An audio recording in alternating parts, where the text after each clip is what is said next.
Hi, Tucker. Calls for the lieutenant governor to resign are growing tonight. It's difficult to keep track of how many people have now come forward and said that he needs to step aside. All of this after a second woman came forward detailing a second sexual assault that she claims happened with Justin Fairfax. A Virginia state delegate says if the lieutenant governor does not resign by the end of the weekend, he will introduce articles of impeachment on Monday. The lieutenant governor is denying all of the allegations against him. In a statement, he said this, quote, "I have never forced myself on anyone ever. I demand a full investigation into these unsubstantiated and false allegations." He called the claims part of a vicious and coordinated smear campaign.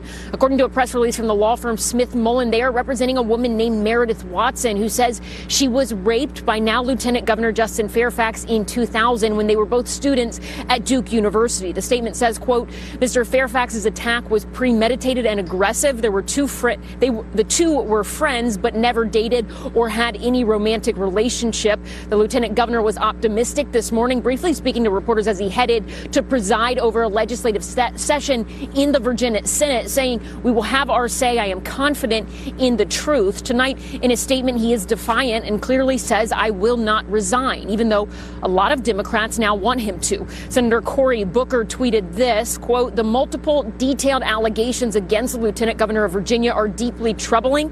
They are serious, credible, and corroborated by others. It is no longer appropriate for him to serve.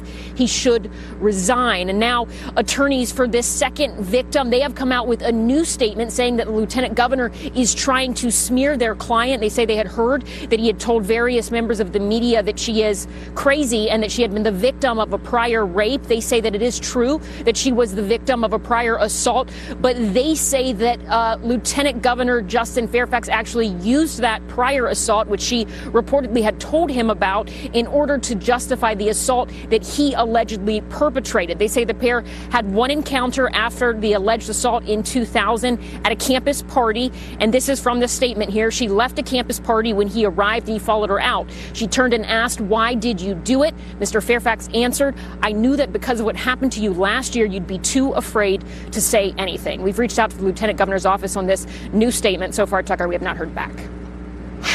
Hard to remember a seedier story than this one. Ellison Barber, thank you very much from Richmond for us tonight. So what's going to happen to the three top-ranking elected Democrats in the Commonwealth of Virginia? And more broadly, what's the standard for the rest of us in the wake of this scandal?